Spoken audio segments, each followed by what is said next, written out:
Hello बच्चों, तो आओ प्रश्न को देखते हैं। बिंदुओं 3,0 और 0,2 को मिलाने वाले रेखाखंड को 2:1 में बाह्य विभाजित करने वाले बिंदु के निर्देशांक हमें ज्ञात करने हैं। तो दिए गए प्रश्न की मुख्य अवधारणा की बात करें तो बच्चों देखो यहाँ पर दो बिंदु ए और बिंदु बी है। तो बच्चों बिंदु ए के निर्देशांक x1, y1 है तथा बिंदु बी के निर्देशांक x2, y2 है। बच्चों देखो, इस बिंदु को मिलाने वाला रेखाखंड ए बी को बच्चों बिंदु P बाह्य विभाजित करता है m1 तथा m2 अनुपात में। तो इस बिंदु P का निर्देशांक ज्ञात करने के लिए बच्चों यहाँ पर हम विभाजन सूत्र का प्रयोग करते हैं।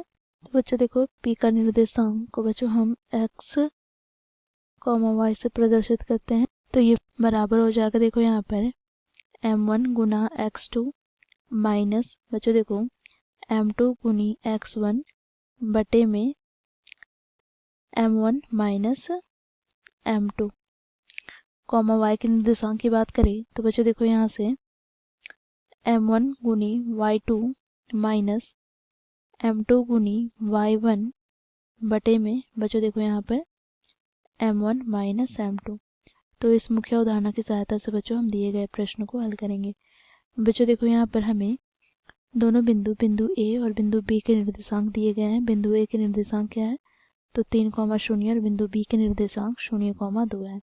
बच्चों देखो, इस रेखाखंड को बिंदु P बाह्यतः विभाजित करता है 2:1 में, अर्थात m1 का मान यदि 2 हो जाए तो m2 का मान यहाँ पर 1 हो जाएगा। ठीक है, तो यहाँ से बच्चों हमें P का निर्देशांक ज्ञात करना है। तो P का निर्देशांक को बच्चों हम x, y से प्रदर्शित करते हैं। यह ज्ञात करने के लिए हम मुख्य अवधारणा का प्रयोग करेंगे, अर्थात विभाजन सूत्र का प्रयोग करेंगे। तो यहाँ से बच्चों हम मान रखेंगे। तो m1 के स्थान पर क्या है तो 2 गुना x2 के स्थान पर क्या है तो बच्चों देखो यहाँ पे 0 माइनस m2 के स्थान पर क्या है तो बच्चों देखो 1 गुनी x1 के स्थान पर क्या है तो 3 बटे में यहाँ से बच्चों देखो m1 क्या है तो m1 है 2 माइनस m2 क्या है तो 1, फिर कॉमा यहाँ से बच्चों m1 के स्थान पर 2 गुना y2 हमें दे रखा है क्या तो 2 माइनस m2 क्या दे रखा है तो 1 गुना y1 हमें दे रखा है 0 बटे में यहाँ से बच्चों देखो m1 माइनस m2 अर्थात 2 माइनस 1। तो यहाँ से हमें प्राप्त क्या हो जाएगा तो यहाँ से हमें प्राप्त हो जाएगा -3 बटे में 1 अर्थात -3, कॉमा यहाँ से बच्चों देखो 2 दूनी 4 -0 अर्थात 4 बटे में 1 अर्थात यहाँ से बच्चों हमें P का निर्देशांक प्राप्त हो गया -3, 4।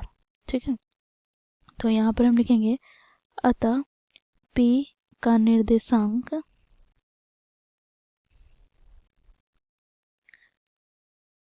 -3, 4 है, जो